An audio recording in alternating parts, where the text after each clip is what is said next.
and his wife Paula, who joined us. They got up early this morning. They came all the way from Mumbai just for this. They did not. They're here for a wedding, but so they're on different time zones. I have my notes out here somewhere, I believe. Where are they? Oh no, I had them out. That's okay. I know more ones already, but I was going to refer to some of that stuff. So, can you hear me okay here? Yes. Okay.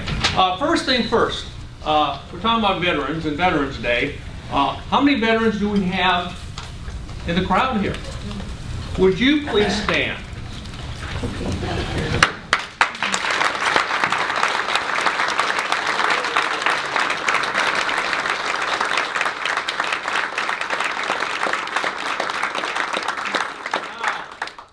You can all do. The rest of you stand while they sit. And stand if you would. You clap, that was great. But one little thing that I do when I'm in a group like this is just to do this with your hand over your heart and look at one of those people and just extend your heart to them. Extend your heart to them if you can. Okay? It's a little practice thing, little thing you can do. Okay? So, thank you very much. Thank you very much. I'm going to start with some things I call big numbers. You, as I, get our days one at a time. Can't save them. Same true with countries. Our country is 237 years old. Do the math. That's 86,671 days.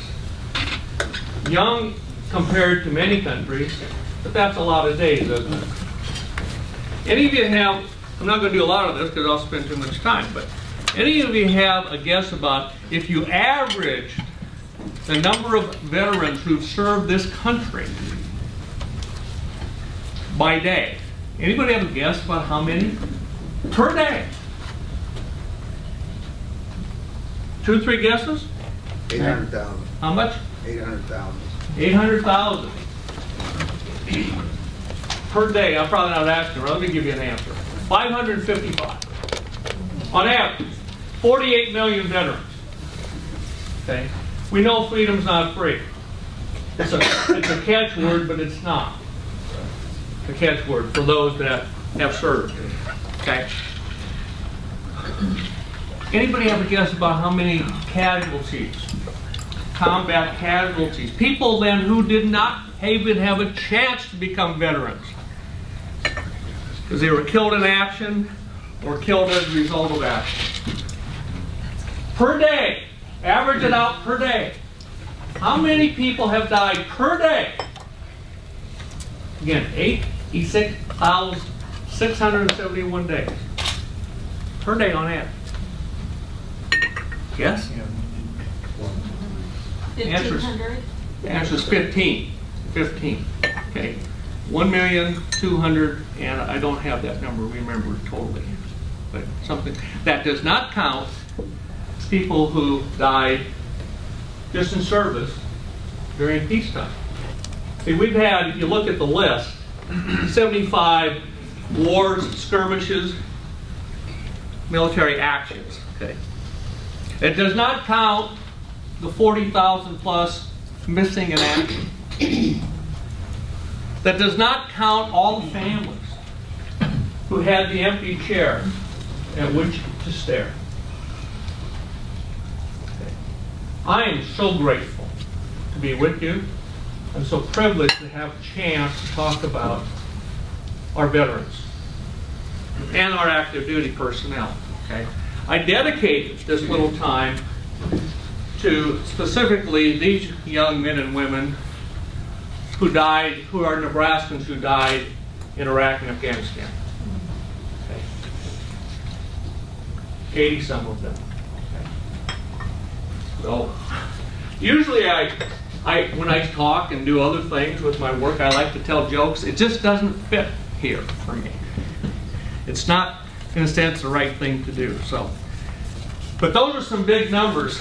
Everybody's got a story, right? You have a story. Eric's got a story. I know people here. Dale's got a story. Karen. Jerry's got a story. Denny work. Haven't seen you in a long time. I saw you out here. You got a story. On and on and on, okay?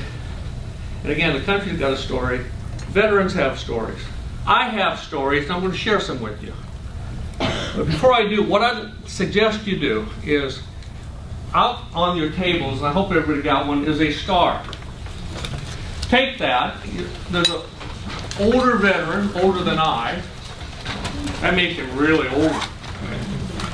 And anyway, he takes the flags and cuts out the stars, and so take that. But I want you to take this as a reminder to do something. Remember the title, Make It Personal? How many of you know somebody who's a veteran that's not here? Anybody know somebody? Here's something to do. This is going to be a really big thing to do. It's going to be real hard. Make a commitment to yourself, if you would, and say before the 13th of November, Veterans Day is Monday the 11th, think about a person and write them a note. Okay, not an email, a note. Get, you know, if you want to spend the big bucks, buy a card. Otherwise, just get a piece of paper, address it to them, and write them something personal. You know, I've asked about veterans. Did I know anybody? You came to mind. Thank you for your service. And then whatever personal thing you know about them. You think they'd like to get that? Think you can do that? That's empowerment, folks. We can all do something. That's something you can do. Personal stories for me. And again, they're just that. I was in the Air Force in Japan in 1966 to 68. I was a photo interpreter. And I was playing softball and having a good time. And again, I was looking at Vietnam every day, looking at photographs. And it dawned on me one day after I saw a second or third or fourth bus come by the field, that those are soldiers in there who were wounded. I thought, where have I been? It was a connect the dots. And that has always stuck with me, because I saw one hand, you know, it was warm, out the bus, waving, waved back. But so unconnected I was in many ways. And I had the luxury of sleeping in a bunk, going to a commissary, going to the mess hall. By the way, Army, I always thought that if anybody's, a good friend of mine is a veteran, he's a cook, he said, I could have stopped wars if I could have just cooked for both sides at the same time. His name was Tom Gray. But anyway, that stuck with me. I'm going to go fast forward here. Then I worked at UNO for 3 years. I started a study abroad trip. So I talked a teacher into taking a class into one of the communist bloc countries. The year before I went to Czechoslovakia, Soviet controlled, 1972. Set up that particular day. The person who helped me was a Czech citizen. And he said, would you like to see my city? It was very bitter cold. January in Praha is just like January here often. And I said, sure. And my mother was Czech. And so we had what's called Konegli Zeli. Jim Tomanik probably knows what the heck that is. Sauerkraut and dumplings. Oh, sauerkraut and dumplings and pork, right? Anyway, it had a couple of pilsners, and we had a great time. He showed me so many little nooks and crannies of that town. And I said, well, Jan, I said, we got so much in common. I said, you know, we're the same age. We both had degrees in economics. You have one older sibling, as do I. And you like sports, and so do I. And we even, our first names start with the J. He called me Yim. And he said, this was so poignant for me, folks. We were standing by, happened to be a fence, and we bid each other adieu. And that's where I said that. And he goes, yes, we have one thing different. He said, Yim, tomorrow you leave here a free man. And I do not. And I do not. I still hear him saying that. We have such a special brand of freedom to preserve here. And what our veterans would want to do and our military want to do is just for us to do it and do it well. Dedicate ourselves to that. So there's that story. When my son Tate, Adam's older brother, is either 10 or 11, I'd have to go check my records on this. We went to D.C. for Memorial Day weekend, and we went to the Vietnam Wall. And that wall had, I showed him what it was. He's only 10. And there was a person who lived on our block, and I knew her well. Her brother was killed, named James Skalinsky. I had Tate do a rubbing, okay, of his name. She has, to my knowledge, still not been there. He brought it back and gave it to her. Wrapped up, a box. I mean, that was very tear-filled, okay? And you ask him, he still remembers that. There's little things we can do, aren't there? Little things. I play a lot of baseball. I never hit many home runs. That was always a mistake if I did that. I always believe in trying to get on base. And as a team, we score. Okay? And then agitate the pitcher a lot. A year later, when I was working at Union Pacific Railroad and starting a lot of projects between unions and management cooperation, I took a union leader to a conference in D.C. I asked him, we had an afternoon free, if is there anything he wanted to do or see? And he asked me about what's available, and I told him a number of things, and I mentioned the Vietnam Wall. He said, I'd like to sell there. So I showed it. How many of you have been there, by the way? It's a magnet for me. I don't get there every time I get there. Anyway, I showed him. His name was Phil Evans. I showed him how to look up a name. He looked up a name, he walked down, he found it. He looked up a name, he walked down, he found it. He looked up a couple more names, he walked down and found it. And I was walking with him. Pretty soon I stepped back. I'm not exaggerating. It had to be close to an hour. He kept looking at names going down there. And I said, Phil, when did you serve? And he told me it was early 70s. I said, branch? He said, Marines. Did you join? Yeah. That's what you do if you're a Marine. I was Air Force. Joined too, though. And I said, how many people's names do you know on the wall? He goes, I don't know exactly, but probably 100. 100. I said, he's from Missouri, Kansas City area. A lot of high school kids join. Okay. And all it takes sometimes is those skirmishes, those mean, tough battles, right? It takes a big deal of courage, doesn't it? When we think about the discomfort. I don't complain about too many things because it's perspective for me. Occasionally I hear myself, I slap myself around when I do, but it matters. I asked Phil, I said, would you like to go get a drink and talk about that? Talk about it if you will. He did choose to talk about that. It's one of those examples of somebody having 6 beers and being sober as a judge. But I'm not sure a judge is really sober. I not one of those things. I guess that was a joke, but they didn't mean to say that. But that sticks with me. 2005, I happened to be driving. It was Veterans Day. I saw kids at the playground. It was nice, warm enough to be outside the playground. Probably first, second graders. I had one of these split screen examples. I saw them, and then I stopped my car and I saw Old Glory fly, and I enjoyed that moment and made it more moments, longer. And I looked at them and I thought, wow, look at the child, look at the play. What exuberance, what excitement. And then my mind immediately went to Iraq and Afghanistan.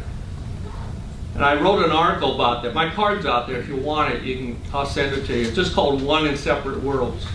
How at the very same time we're here, there's patrols in Afghanistan and other places. Okay? There are sacrifices. One of my extended sons, his name is Aaron Kubrich. He will be at our home for an early Thanksgiving on Friday, or on Sunday. He was in a Humvee that was struck by an IED. He lost 3 buddies that day. He also, I know, lost some of himself. Physically, yes, but also all the ways. You don't go to war like that and come back the same person. You just don't. You just got to realize that. So, but Aaron brought me back the quarter I gave him, redeemable for one of the best steaks in Omaha. Okay.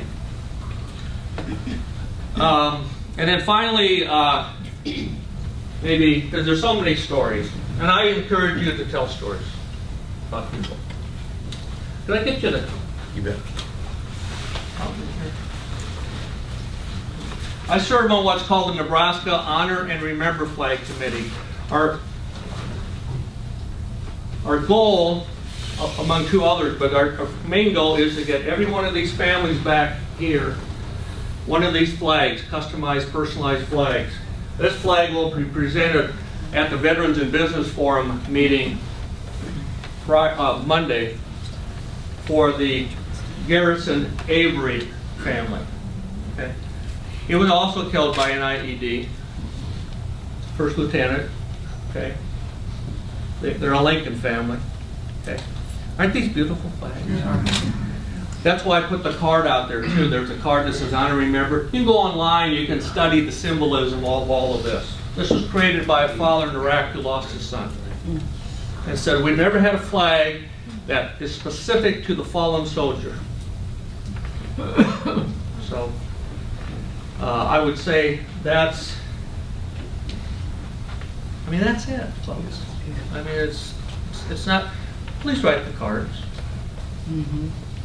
Please say thank you. I appreciate your sacrifice, your service.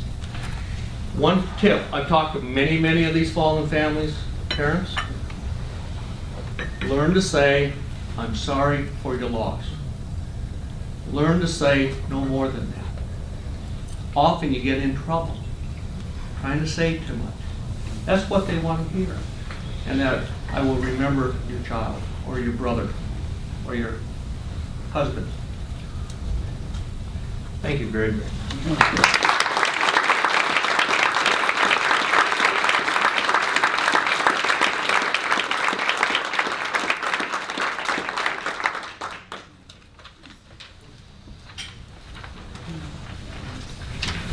So do you know who you're going to send your card to? I know who I'm going to send mine to. So thanks, Jim, for bringing that to all of us today and bringing perspective to the upcoming Veterans Day. So thank you. Let's see, we are now at the table introduction time. And now that I know that the tables are numbered,